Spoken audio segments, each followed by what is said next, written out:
The opening sequence of Terrence Malick's 2005 historical drama film, The New World, is one of the most poignant and impactful openings to a film I've ever seen, relying solely on its breathtaking visuals and its fusion of history, sound, and music to immerse the audience into its world. If you're at all familiar with the works of Terrence Malick, you know that his films exist in a lane of their own. They are spiritual journeys which are experienced best through the prism of emotions. Not to say that Malick's films are simply style over substance, nothing could be further from the truth. But as any truly great filmmaker, he strives to create a work of art which challenges and redefines the way we look at things which seem to be defined. This time, it's history. The film, with its almost 3-hour runtime, chronicles the founding of Jamestown, Virginia settlement and an encounter of Powhatan Native American tribe with the European settlers. Now, the story of how America came to be is pretty much known everywhere, and instead of making a film with a regular 3-act structure in which we would have all the exposition shoved down our throats, Malick decided to plunge us deep into the emotional landscape, not just of the time, but of the person looking back on it. The extended cut of the film starts out with a quote by Captain John Smith, who was one of the first to come to Virginia. He described it as a place only a select few can apprehend its true meaning, and as it was pointed out by the author David Nicols, that quote suggests a more philosophical implication of the Jamestown story. He says that the contemplative tone of the quotation exists only when it is extracted from its context. Originally, the quote was used so Smith could vent his frustration about amateurish map makers who, in his opinion, didn't know how to properly map Virginia. What Malick did was transform a pragmatic warning against incompetent cartographers into a reflection on the soul of a land. Philosophical pondering is a staple of every single Malick film, giving the audience more room to feel and think, instead of them taking things for granted. The opening frame shows us a reflection of the sky and the waters of Virginia, while a quiet voice of a girl prays in the background. Come, Spirit. Help us sing the story of our land.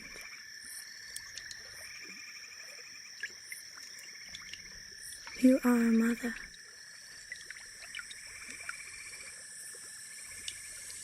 We, your field of corn.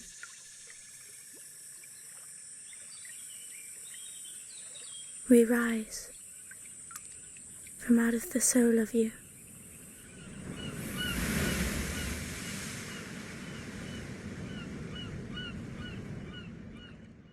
As if we are eavesdropping on something intimate, something directed only towards God. Malick shows us a soul reflecting. The rest of the sequence is shown from inside the water. We see Powhatan people bathing and looking at their reflection, giving it a spiritual and dreamlike tone. Everything was shot in natural light by the great cinematographer Emanuel Lubezki, this being their first collaboration of many. The music in the background, which slowly starts to encompass every single frame in the film, is another sort of foreshadowing by Malick. Now, in order to understand the significance this piece of music has to Malick's film, I have to take you into the world of 19th century opera. Richard Wagner was a German composer, theater director, and a conductor who lived and worked during the Romantic period, which is an artistic and intellectual movement which began in the late 18th century Europe. It put emphasis on emotion and individualism and romanticized the past, most notably the medieval times, and nature. It is considered to be a reaction to the European Industrial Revolution and a direct contrast to the ideas of rationalism and the Age of Enlightenment. In painting, it was best expressed by Caspar David Friedrich, in literature by Alexander Pushkin, and in music by Richard Wagner. What set Wagner apart from his contemporaries were his views on art. He was a prolific writer, having written many essays, poems, autobiographical works, and philosophical books. While he was in political exile in Switzerland, he wrote a lot about his work. In A Communication to My Friends, Wagner expressed his new ideas on opera and how he plans on changing it. "I shall never write an opera more, as I have no wish to invent an arbitrary title for my works. I will call them dramas. I propose to produce my myth in 3 complete dramas, preceded by a lengthy prelude." Wagner's dramas were to be performed in the course of 3 days and a 4th evening, the first being the Valkyr, followed by Siegfried, and the final being Twilight of the Gods. Those dramas were to be preceded by the prelude, the Rheingold, which in and of itself starts with a prelude. Together they were to be called the Ring Cycle, or the Ring of Nibelung, and were set to last for over 15 hours and took him 26 years to write. It tells the story of a gold ring from the river Rhine and the power it gives to the one who owns it. The story is filled with gods and Norse mythical creatures which fight to rule the world. This was an undertaking of epic proportions, for which Wagner himself designed a special opera house, wrote for a very large orchestra, and even commissioned the production of new instruments, such as the bass trumpet and the double-slide contrabass trombone. Wagner plunged into Germany's history and redefined what it meant to be German. His attitude was unrelenting, and he proved how powerful art can be. He took an emotion he felt deep inside him, and with it, he crafted an intense and unforgettable experience which is revered to this day. Now, how does any of this correlate to the present and Terrence Malick's film?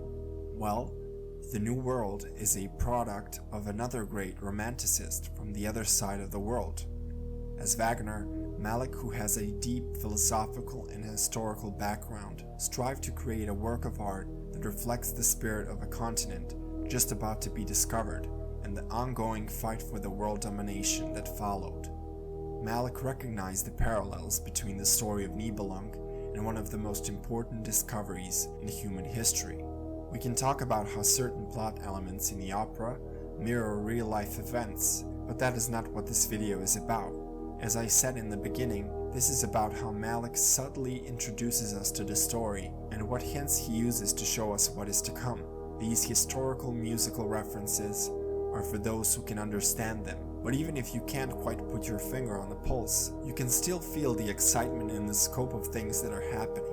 Looking at the film from this point in time, we know what fate awaits the Indian tribes across the continent and what the future of Europeans in America encompasses.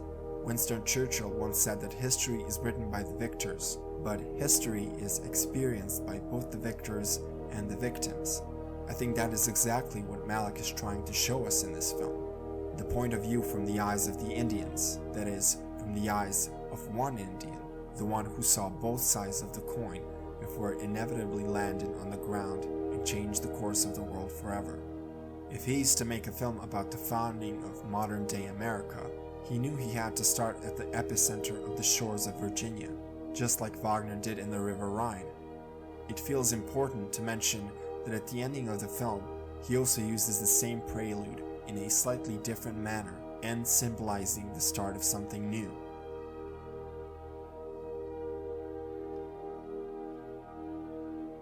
History is perhaps written by the victors, but that is still far from the complete truth.